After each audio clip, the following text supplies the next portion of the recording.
9 o'clock, David Brady, good morning to you. DB, come on in. Gentlemen, how are you now? You're live. Happy days. How are you getting on? Actually loving life.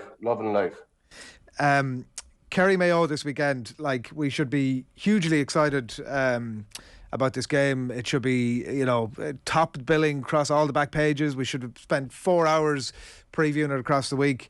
But for all that, like, even before it begins, it's kind of a dead rubber. Wouldn't 100% agree with you, but I don't see it as a dead rubber. I see it as a very important match from both sets of teams. Because the one thing you want and the one thing you need and you strive on it is confidence. Regardless of the opposition that you're playing, or Jason, what happened there, boys? The gremlins have set in.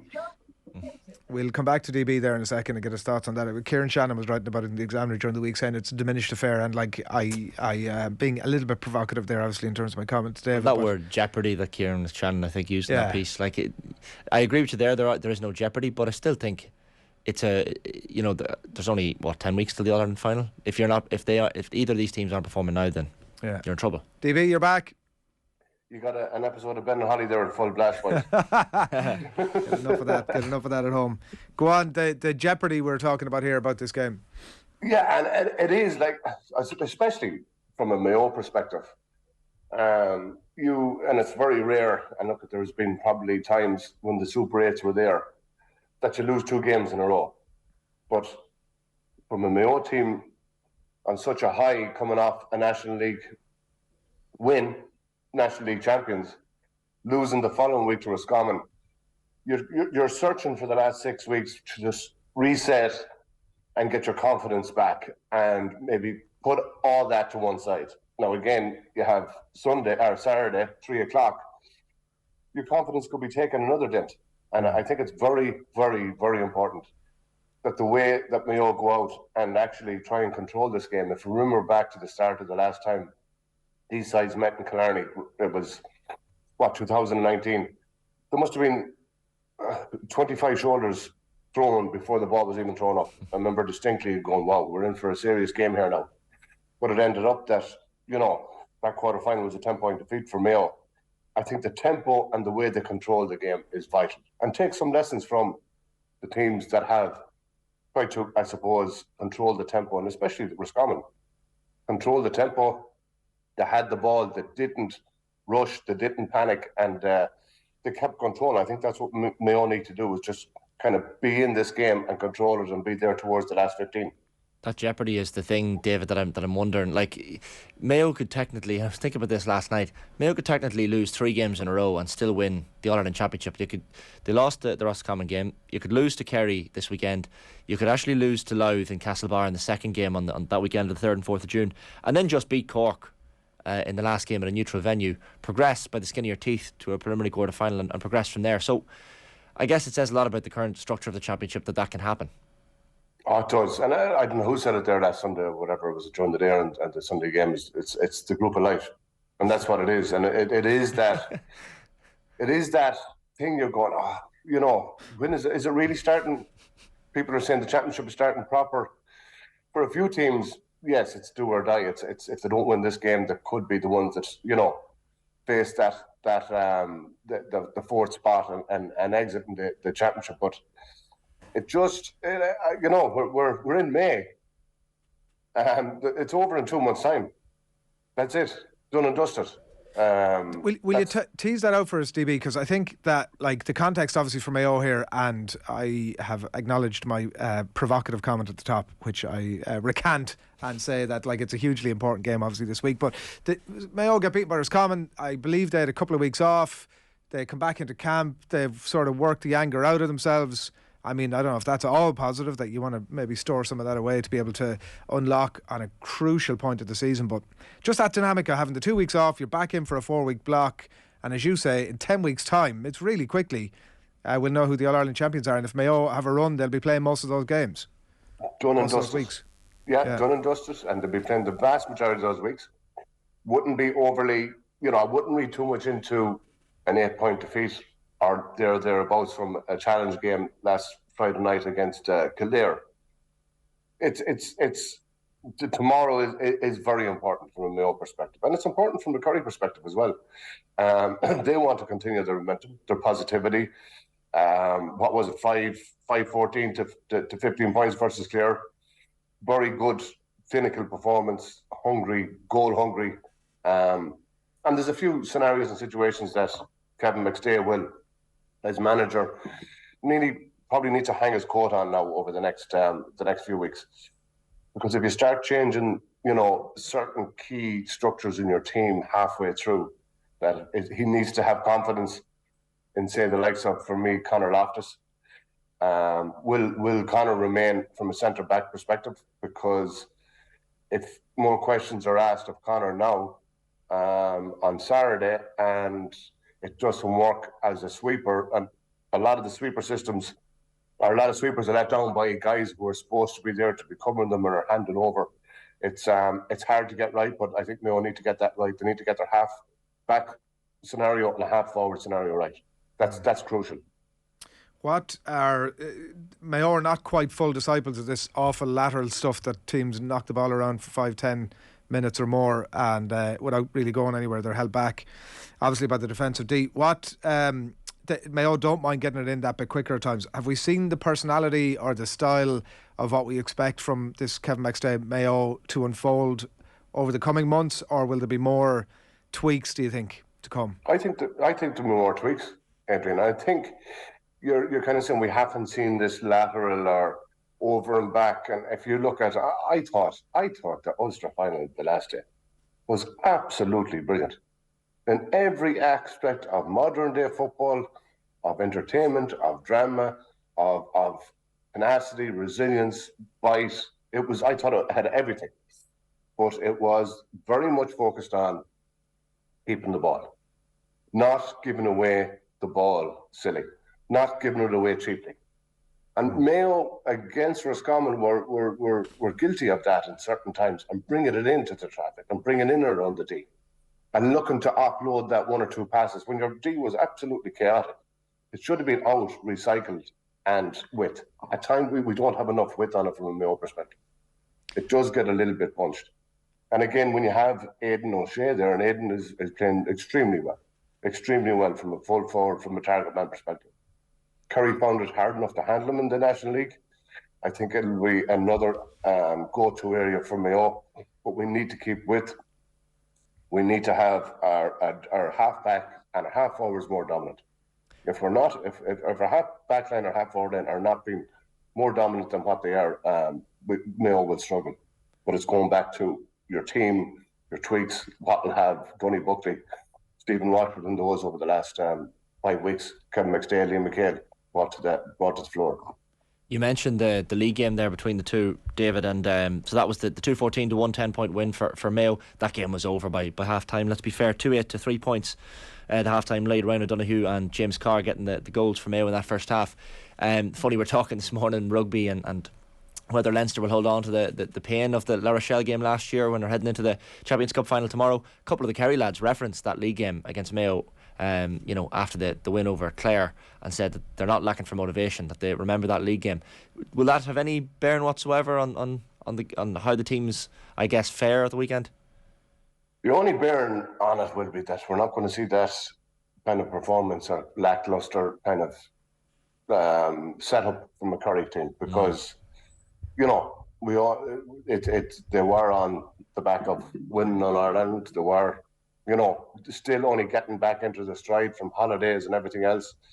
That was the 19th of February. Now it's 3 months, and 3 months is a long time in football. Long time to get the heads right, because the bodies were there. It's all about the attitude and the mindset from the Kerry perspective back then, and it's totally changed. I suppose winning your Munster Championship gives you that degree of confidence, and unfortunately, from Bodie and David, they've had their mother passing, and I think that's a unifying factor in a team as well, and that's a bond that is existent in club football and county football. When you lose a loved one like that, that sense of togetherness becomes even more. Yeah. And no more than the challenge game you mentioned, I'm nearly reluctant to ask you for a prediction on the game because of its. I mean, I'm not saying it's totally meaningless, but it's not going to be a deciding factor in either of the seasons. You think one solution to all that would be just to do away with the preliminary quarterfinals. I know there's like money to be made and all that, but if they went straight into a quarterfinal and actually just done away with 2 teams out of every group, that would actually put a bit of jeopardy into it. That's what you want. You want that bit of jeopardy. I'm not, and I look at if I hadn't my nephew's communion, I'd be gone to it. But I do fear that we're going to see a very, very much lackluster attendance over the next few weeks. Yeah. Until we, I think that is, and that's not making money out of it. No. I do think there is going to be that going. It's half empty. What's going on here? And it's. I just feel it. And it's the bonfire hasn't started. But it is taking GA people a certain amount of time to understand this championship. Are saying, when am I supposed to go all in, or when is That's it? Right. To hell or to Connacht. And it is. I'm looking forward to it. It's a massive game. It's great to have these games now consistently over the next few weeks. Yeah. But from my own perspective, it's important that they're there and they're in this game until the last 15 minutes. Yeah. Regardless of the results, it is a massive ask for them. Yeah. I think that's the number. To be there again. Yeah. You want to get your Killian's back, your Tommy Conroy's. You have Sam Callaghan, you have Enda Hessian back. From the under-20s, I think they're going to add strength and depth. But Mayo will do nothing if the likes of Darren McHale, Jason Doherty, or Conor McStay, and the guys that are coming off the bench do not make an impact. We haven't had an impact, especially against Roscommon, and I think that's where it's vital from Mayo perspective. I don't want to bring up the war, David, but the game is only behind a paywall. So I guess to watch it, you have to lump your 12 quid or your 70 odd quid for your annual membership to GAA GO. Don't know if you have any views on that. Like, of course, the hurling crowd had their views aired last week through the medium of Donald O'Cusack, but I guess the football crowd this weekend are going to see that there's a lot of big games not on terrestrial television.